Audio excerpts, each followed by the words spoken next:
to the latest episode of our digital series on the Pease Park Interpretive Plan.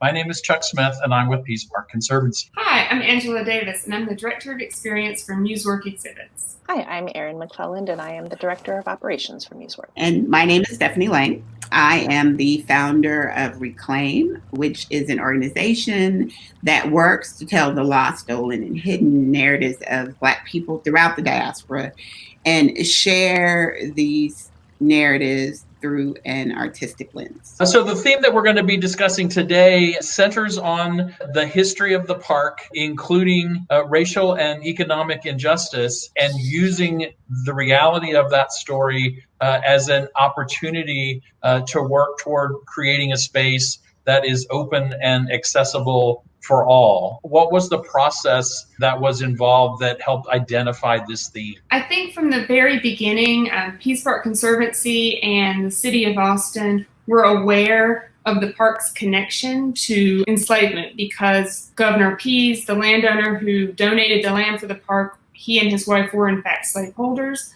And I think they were also aware of the park's history with segregation. And of course, it's an ongoing topic that was really important to both Pease Park Conservancy and the City of Austin. So when Erin and I got involved, I think it was already an established understanding that telling these stories was going to be a really important part of this interpretive master plan. And we were fortunate enough to add Stephanie Lang from Reclaim to our team. And she is an activist and historian who talked to community members, who helped lead workshops, and really made sure that we talked about this sensitive historical material in a way that moved us forward. I think it's also important to add that we recognize that these are storylines that had not really been openly and widely interpreted about Pease Park in the past. And so when the Conservancy came to us, we really wanted to join them in tackling these storylines head on. And that meant an embrace of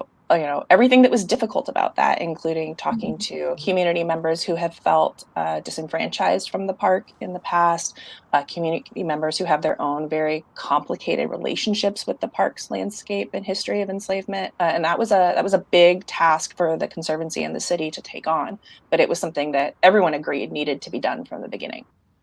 What were some of the things that were learned in the community engagement process? What things were identified as being important in terms of how enslavement might be interpreted in the park? One of the main things that was identified by myself and by Stephanie as we reached out to different members of the community was a lack of awareness across the board about the fact that there had been slavery on this landscape. I would say I even talked to plenty of people who didn't even know there had been slavery in Austin. So just to open from a place of getting everybody on the same page about what our history actually is was really important. People who do know about the history of enslavement at the park sometimes did or didn't know about the history of segregation at the park. Many of the community members I spoke with weren't aware of the fact that the neighborhoods near the park had historically been places where people of color lived,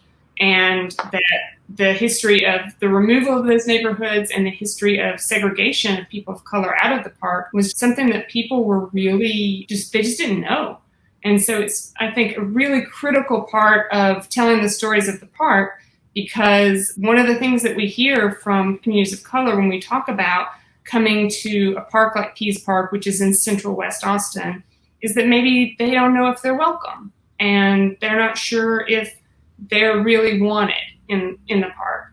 And I know that Pease Park Conservancy and the city want to do everything possible to make the park an accessible place that's welcoming to everybody. And during this process and by talking to people, I think one of the messages I heard over and over again was that by acknowledging the history and also by opening up conversations and dialogues around it, that in and of itself helps people feel welcome and welcomed into Pease Park's landscapes. I would just add that, Stephanie, her work was really invaluable in terms of helping us understand what would make the park welcoming and accessible to people of color, specifically African Americans. We got some really good insights from the community through Stephanie, and those included things like have people of color leading programs and, make it clear that there are other kinds of park use other than the conventional ones that are productive and permissible and even can be encouraged.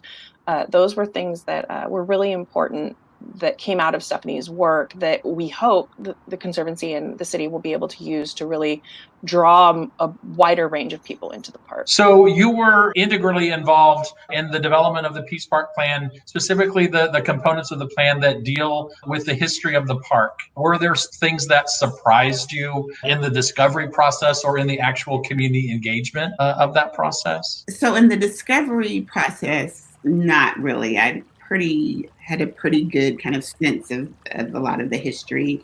Even though I did find it interesting to learn about the piece around Reconstruction and the way that the role that the park played in, the Union soldiers, and then later doing research on, other communities and seeing that connection with Wheatville and some of the other freedom colonies. So that was very interesting. It's just, I'm always amazed at the way that Austin is connected historically to other parts of the city and other kind of larger historical contexts. So, and then when we kind of got into the meat of this part of the work, I would say, I think one of the things that was really a positive experience for me was all of the amazing suggestions that folks had, ways that wanted to see the park interact and engage with the African American community. And everybody also talked about how special the park was to them. And, a lot of people from the Austin, talked about your festival and different things that were part of their childhood. And for me, also being from Austin and my family being here so long, I also had this really special experience with the park as well as a conflicted one at times, right? And so it can kind of be both of those things, which is very common for a lot of people in this city, especially African Americans, to have some conflicts and frustrations and negative experiences, but also some really positive and beautiful ones, And so it was really eye-opening for me to see that was the case for many people. I was going to ask you, it's like, why is community engagement important to this process? And on some levels, we wouldn't have learned some of these stories in the absence of having this type of engagement. Is community engagement a necessary prerequisite or an important requirement to the development of any interpretive plan? I would say so. And I would, even push back at engagement and think at community advocacy, and the ways, absolutely. There's all of the suggestions were just really thoughtful, and, they came from this place of, these are people's experiences and wanting to spend time in the park and wanting to be part of this park and seeing it in different ways. Like, I didn't think about, the impact that the park had on schools and kind of some of these larger groups. We connected to folks who, run youth groups and all these different things. And so I was kind of just thinking about it through like more of a linear perspective. And so, in this work of trying to get a larger kind of demographic of people, I thought for me, it helped me to kind of see other aspects of this work and other ways in which the park impacts people. Some people are not familiar with the park's history in relation to the history of the city with regard to enslavement and injustice and segregation. And the park's connection to that. Can you talk a little bit about why including those topics in the park's interpretive plan, why that's so important in the first place? It's really important, even more so now, and thinking about everything happening in this world, in this country, close to home, to have these really difficult conversations. And I think that the way that not just Austin, but a lot of places have kind of dealt with some of the, uncomfortable and ugly parts of our shared history is by kind of not acknowledging it all and, kind of moving around it. And I think that that's, an instinct for folks to kind of do that and thinking that they're, it's not going to, it'll cause less harm that way. But, what I found in my work and even in this particular project is sharing that information with people who didn't necessarily know it. It actually made them feel more invested and connected to the park, and I think I actually thought it would have an opposite effect, but it didn't. And it's just important for us to have these conversations, to engage in this history, to tell the truth. It's going to come out one way or the other, and I think acknowledging it in a very open way that is leaves space for people to kind of talk about what this means to them and their experiences. And then this is how people, have these conversations. This is how the work is done, right? Austin at first, especially, and in some ways, Texas, like we seem almost separate from the history of enslavement in this country, and we're not, And so a lot of my work kind of looks at the geography to tell these stories and to piece these things together. And, I kind of had that experience in doing the engagement and advocacy work. I, learned more about my family, and I think that's empowering. I mean, there's a lot to it. I'm not going to sugarcoat it, but that's this history, and we have to delve into it. Can you share some of the suggestions and the reasons behind some of the suggestions from people that participated in what was important to them in terms of how enslavement be interpreted? So I think one of the biggest things that came out of especially that piece was feeling this connection to the enslaved that were there. And in that connection, giving voice to them. There's ways, and when we have these conversations around enslavement, those who are enslaved are nameless and faceless, right? So, the power of acknowledging who they were was big. And so there were a lot of really beautiful suggestions around how to do that. Like having some type of dedication that had the names of those who were enslaved.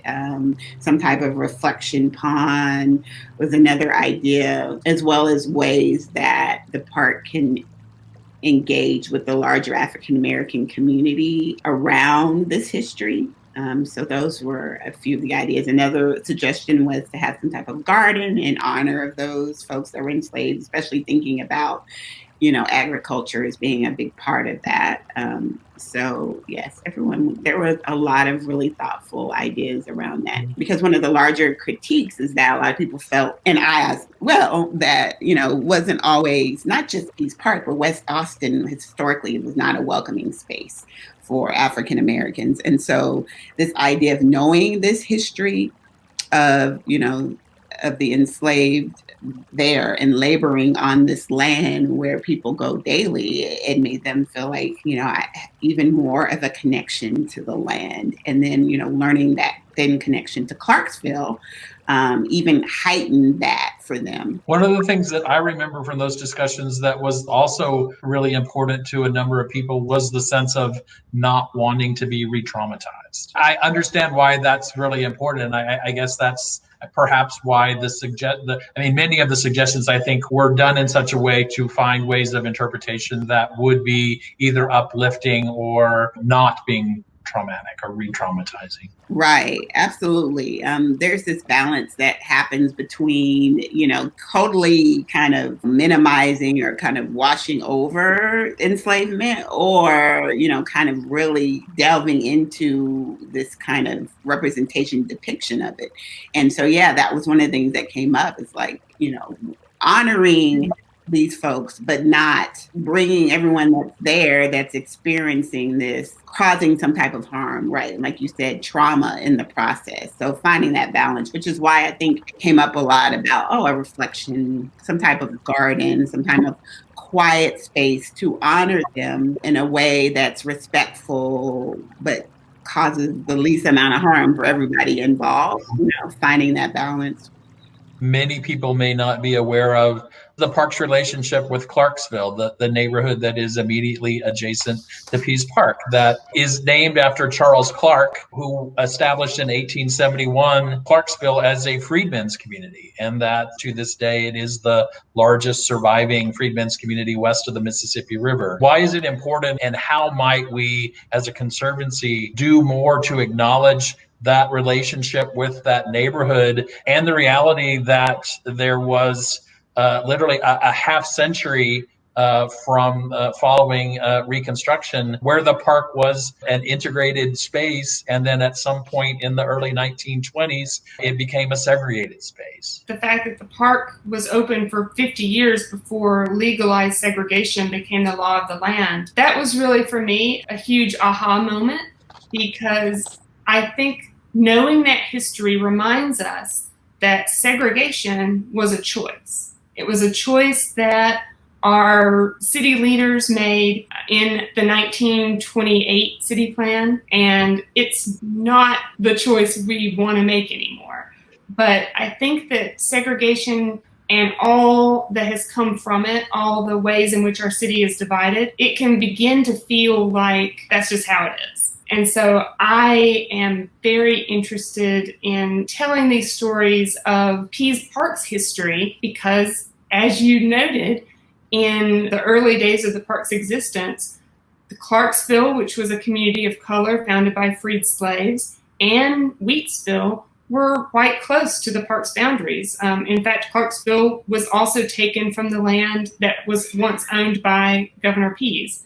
It was purchased from the Pease estate. So we find these wonderful newspaper accounts of communities having Emancipation Day picnics or class picnics around and in the park. And so we know that this was a landscape that members of a lot of different communities used prior to that 1928 city plan and the imposition of legal segregation, which moved communities of color and services for them to what's now east of I-35.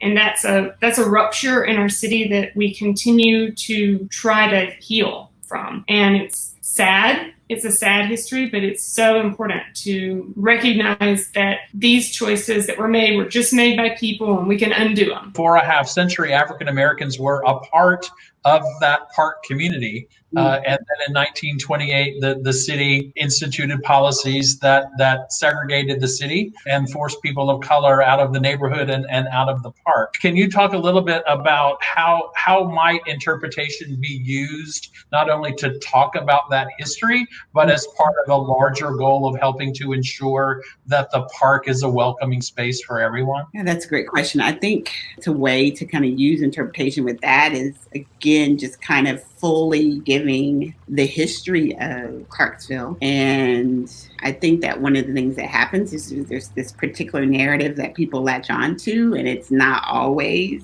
like the full story. And so I think telling that full story, telling the story of the history of people, even the land that was purchased and how even they got the land for Clarksville, what that community looked like before, what the landscape of Clarksville looked like, the people that were there, their connection to Pease and those that came from other places, what they were looking for, right, as freed men and women. Like, I think that is a really important story to tell. And then thinking about the 1928 plan and how to use all of this history in telling the story. It's all about telling these stories. And the thing that I found in my work, and it became in general and became very clear in this project, is that people wanted to see and wanted to allow the neighborhood, the history of Clarksville, the connection to Pease Park, all of that is this amazing stories and complex, right? Stories that need to be told, and letting those stories kind of unfold and be told for themselves, and letting people interpret them themselves by just bringing that history out. So I know in this process that the two of you and Stephanie, as part of community engagement, spoke with members of families who are descendants of people that originally lived in Clarksville and family members that were actually moved out of Clarksville. And some of that conversation sort of centered on how might an interpretive plan help to create a space that would feel and be welcoming to people from all over the city of Austin. We were so fortunate to have Stephanie working on this project. And of course, we were so fortunate to get to sit down with the community members from Sweet Home Baptist Church. And they shared some really fantastic ideas for how public programs, teaching opportunities could be implemented in the park. Things like having the park participate in MLK Day parades and also having the park host Emancipation Day picnics again. There were lots of ways with programming, with events in the park, lots of ideas they had about bringing cultural expression from Clarksville descendants into the park. Music, poetry, film screenings, all kinds of fun ideas. One of Stephanie's primary findings as she was speaking to people was this idea that slavery in that landscape needed to be commemorated, but perhaps in a contemplative way, a quiet way, so that there was a place where one could sit and think about that history and be connected to it, but in a way that felt quiet in your heart and spirit, and in a way that was not re-traumatizing. Also recognizing that these are stories that of people's ancestors in some cases, and they're incredibly powerful and emotional, and talking with people respectfully and asking them how they would like to have those stories told. That in and of itself was such a big step. And then on top of that, honoring that and making recommendations built around it was really important, so that, again, when people do feel comfortable coming back to the park, they're not re-traumatized, as Angela said. So we operate with the belief that if we take care of the park will take care of us. Why is that important, and how might that mean different things to different people? No, absolutely. And I think that can be expanded to take care of the people and make the people that wanting to be part of the park feel welcome. And, in turn, the folks in this community will support the park. Because everyone that I was talking to, everyone saw the beauty of the park, right? And, some of the people that shared kind of some negative experiences connected to the neighborhood, but this desire to be in the park was there. And so, I don't like that has never been the question. It's just about acknowledging why and hearing people and acknowledging why people, historically would feel uncomfortable there at times. And that wasn't everyone's experience, to be honest. Some people didn't necessarily have a negative experience at the park or did not feel like they weren't welcome at any time. But then the other thing that was interesting is there were people who kind of did not know any of this history, even connected to West Austin or any of that, but would sense something, right? So that also makes me think, again, as I mentioned, because I do a lot of work around geography, and the geography speaks, right? And every day in this country and abroad, we're passing by things that, we may not even notice, but have this huge history and importance and somebody's idea of something that was discarded or was trashed is something very powerful and meaningful to someone else. And so, I've always kind of seen that with Clarksville, but I'm actually from, this project and interacting with folks and talking with them, I see the whole park as one of those things, right? Like there's so much to Pease Park that is seen and unseen, and there are ways in which all of us, from, the indigenous people that were here first to the Latinx community, the African American community, Austin proper, all have a connection to this park. We've noted that there was significant community engagement that helped to identify this issue as a theme. And I think we'll see that it will become equally, if not more important, that community engagement will be a major component of the execution of the interpretive plan around this theme. And that will be, or is, a necessary component of ensuring that it's done right. Remembering that starting in 1928, people of color were legally told by the city of Austin that you cannot use Pease Park, even though their communities had been living around it for generations by that point. And even though that has not been the law of the land for a while, it has continued to be the pattern. And I'm just so proud of Pease Park Conservancy. I'm proud of this group effort, and I'm proud of the communities that came together to take on this issue head on and invite everybody to feel welcome in the park. Just that this history is complicated and it's painful for a lot of folks for a lot of different reasons. And there's also this beautiful story about resiliency and community, right? And so, how do we show up for these stories and get out of the way so they can be told?